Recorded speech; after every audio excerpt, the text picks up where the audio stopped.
কথা, সেইটার জন্যই আমরা এই রাজপথে নেমেছি। কারণ আমরা চাই দলের ভিতর গণতান্ত্রিক প্রক্রিয়া ফিরে আসে। আপনারা কেন একত্রিত হতে পারছেন না?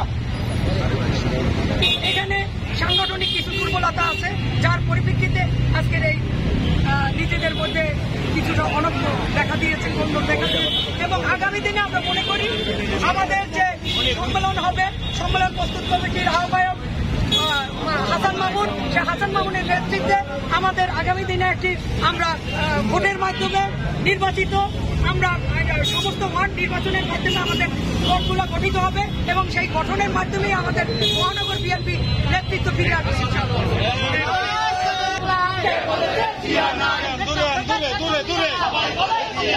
সবাই বলে